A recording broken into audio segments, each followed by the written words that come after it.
श्री शिवाय नमस्तुभ्यं मित्रों। जय महाकाल, हर हर महादेव। तो मित्रों, कैसे हैं आप सब? आशा करते हैं आप सब लोग बहुत अच्छे होंगे। मित्रों, हम सबको पता है कि आज है 2 अगस्त और शनिवार का बहुत ही प्यारा सा दिन है।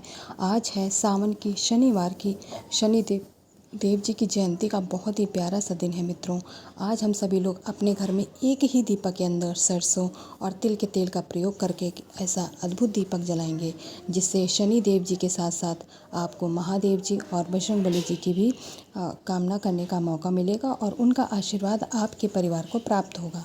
तो शनि दीपक कैसे जलाएंगे, आइए इसको समझ लेते हैं। स्क्रीन पे आपको मिट्टी का एक दीपक दिख रहा है। मैंने लगभग सभी दीपक में आपको बता ही रखा है।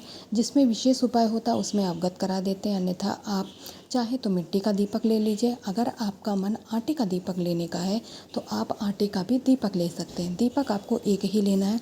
उसी एक दीपक के अंदर आपको थोड़ा सा सरसों तेल और थोड़ा सा तिल का तेल, मात्रा आपको बराबर रखनी है। यानी आधा दीपक आपका सरसों के तेल से, आधा तेल तिल का होना चाहिए। इससे आप लोग इस दीपक को लगाएंगे। आज शनि देव जी की जयंती के दिन उपाय कर रहे हैं तो इसमें गोल बाती का प्रयोग किया जाएगा। अब बात करते हैं आखिर इसे हम जलाने कहाँ वाले हैं। आप अपने घर को सुरक्षित करना चाहते हैं, अपने घर परिवार के ऊपर एक सुरक्षा घेरा बनाना चाहते हैं जिससे आपके घर में रोग, बीमारियाँ, परेशानियाँ, बुरी नज़र, काले टोने टोटका कुछ भी कोई ना करा पाए। तो घर का जो मुख्य दरवाज़ा होता है वहाँ पे इस दीपक को लगाएंगे। सबसे पहले एक चुटकी काला तिल, उसका आसन लगा लीजिएगा क्योंकि आज शनि देव जी का दिन है। आप सब जानते हैं शनि देव जी को 2 ही चीज़ सबसे प्रिय है, एक तो सरसों का तिल, दूसरा काले तिल। ठीक है, तो काले तिल का आसन लगाएंगे। इस गोल बत्ती के दीपक को उसी आसन के ऊपर स्थापित कर देंगे। अब बारी आती जलाने की। तो मित्रों, शनि देव जी की जयंती का दिन है, शनि देव जी का दिन है। तो ओम शम शनिश्चराय नमः मंत्र का जाप करते हुए आप इस दीपक को प्रज्वलित करेंगे। ठीक है मित्रों, ओम शम शनिश्चराय नमः मंत्र का जाप करते हुए इस दीपक को प्रज्वलित कर दीजिएगा। फिर जब तक दीपक जलता रहे आप दोनों हाथ जोड़ करके शनि देव जी महाराज से एक ही विनती करेंगे। यदि आपके किसी परिवार में किसी के ऊपर 7.5 जो लग जाती है शनि देव जी की, वो भी है, वह भी हट जाएगी। महादेव जी आपकी सारी मनोकामनाएं पूर्ण करेंगे और शनि देव जी महाराज आज शनि देववार के दिन आपको बुरी नज़र से, काली नज़र से बचाएंगे। इस तरीके से इस जलते हुए दीपक के अंदर थोड़े से काले तिल और डाल दीजिएगा और जब यह दीपक बुझ जाए आप इसे उठाकर अपने घर के अलमीरा में रख सकते हैं, जिससे आप इसका दोबारा भी उपाय में प्रयोग कर सकते हैं। इस तरीके से आप शनि देव जी की जयंती के दिन यह शनि देव दीपक जलाएंगे जिससे आपके परिवार पर शनि देव जी का आशीर्वाद बना रहेगा। दूसरे उपाय की बात करते हैं जो कि किसी कार्य में सफलता प्राप्ति के लिए है। जब भी हम कोई कार्य करने वाले हैं मित्रों, तो आपको बहुत डर लगता है या फिर कोई जॉब इंटरव्यू के लिए आपके घर से बाहर जाने वाला है, उससे पहले आप यह उपाय कर लेंगे। इसके लिए आपको 21 दूर्वा लेनी है, हरी वाली जो 3 गांठ की दूर्वा होती है, छोटी छोटी से, बहुत अच्छी समय मिल जाएंगी। आपको 21 दूर्वा गिन करके ले लेनी है। इसके बाद में तांबे का एक कलश तैयार करेंगे जिसमें आप सभी लोग अपने घर का शुद्ध जल और गंगा जल दोनों उस कलश के अंदर डालेंगे। ठीक है मित्रों, 21 दूर्वा ले ली, एक कलश जल ले लिया। इसे लेने के बाद में अब आप लोग कहाँ जाएंगे? अब आप लोग जाएंगे अपने महादेव जी के शिवलिंग के पास जो आपके घर में विराजमान है। ठीक है, और कहीं नहीं जाना। यदि आपकी बहुत दिल से इच्छा है तो आप इस उपाय को मंदिर में भी कर सकते हैं, अन्यथा घर में इस उपाय को किया जा सकता है। ठीक है मित्रों, अब जो आपने 21 दूर्वा ली है उसे महादेव जी की शिवलिंग के ऊपर माता अशोक सुंदरी के स्थान पे क्या करेंगे? समर्पित कर देंगे। दूर्वा समर्पित करने के बाद में आपको एक ही निवेदन, एक ही विनती करना है माता अशोक सुंदरी से कि यदि आपके घर में जो भी आप यह उपाय करने वाले हैं उसके लिए माता रानी आपको आशीर्वाद प्रदान करे। इसके बाद इन दूर्वाओं को आप उठा लेंगे। उठाने के बाद जो एक लोटा जल लेके गए हैं उसे श्री शिवाय नमस्तुभ्यं मंत्र का जाप करते हुए महादेव जी की शिवलिंग पे समर्पित कर देंगे। पहले आपको दूर्वा उठानी है, उसके बाद ही आपको जल चढ़ाना है। इस बात का आप लोग ध्यान रखेंगे।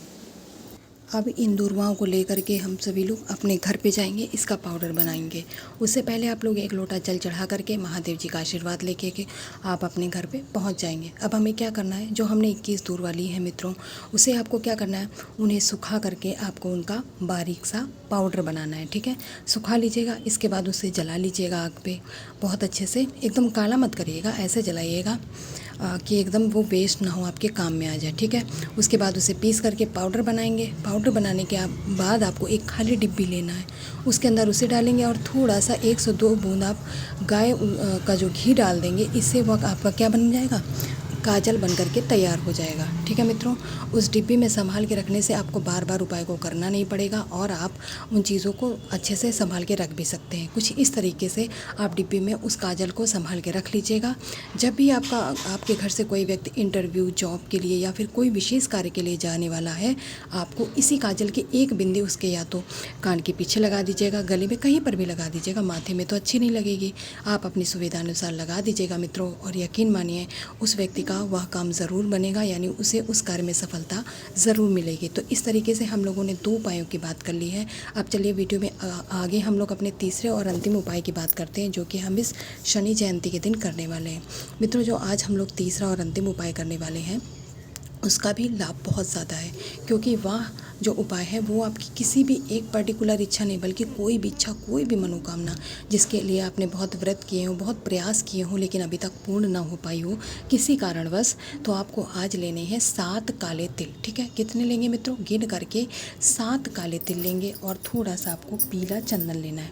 पीला चंदन चाहे सूखा हो चाहे गीला हो, हमें इससे कोई फ़र्क नहीं पड़ता, आपको बस पीला चंदन ले लेना है। इन दोनों चीज़ों को लेने के बाद में महादेव जी की सबसे प्रिय वस्तु एक बेलपत्र आपको लेनी है।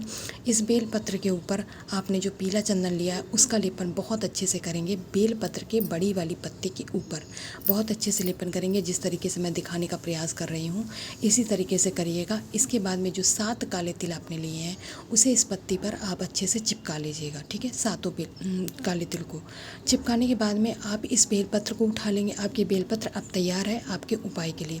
इस बेलपत्र को उठाएंगे और हमें महादेव जी का जलाभिषेक भी करना है।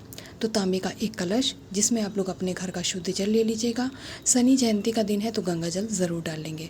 बेलपत्र को आपको इसमें नहीं डालना है, बेलपत्र को अलग से लेंगे और पहुंच जाएंगे अपने इष्ट, अपने आराध्य भगवान शंकर की शिवलिंग के पास। मन है तो घर पे करिए, अगर मन आपका मंदिर में जाके उपाय करने का है तो आप मंदिर में भी जाके कर सकते हैं। ठीक है मित्रों, यहाँ पहुँच करके जो आपने 1 लोटा जल लिया है, सबसे पहले उसे श्री शिवाय नमस्तुभ्यम मंत्र का जाप करते हुए महादेव जी की शिवलिंग पे समर्पित कर देंगे।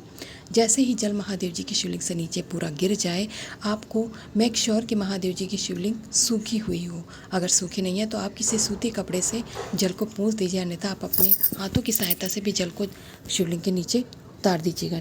निकालने के बाद में अब आपको क्या करना है मित्रों, जो आपने एक बेलपत्र तैयार की थी अपने इस उपाय के लिए, उस बेलपत्र को आपको काशी विश्वनाथ महादेव जी के नाम से महादेव जी की शिवलिंग पे समर्पित करना है। और जो जिस तरफ आपने चंदन लगाया है वह वाला हिस्सा महादेव जी की शिवलिंग की तरफ रहेगा, खाली वाला हिस्सा ऊपर की तरफ। इस तरीके से चढ़ा करके अपनी इच्छा, अपनी मनोकामना महादेव जी के सामने कह करके और जाते जाते एक ही निवेदन करेंगे कि इस शनि जयंती आपकी वह भी इच्छा पूर्ण हो जाए। इस तरीके से हम लोग तीनों उपायों करेंगे मित्रों, जिससे हमारे घर की सभी परेशानियाँ दूर होंगी। और जाते जाते कॉमेंट सेक्शन में महादेव जी का प्यारा नाम लिखना मत भूलिएगा। श्री शिवाय नमस्ते।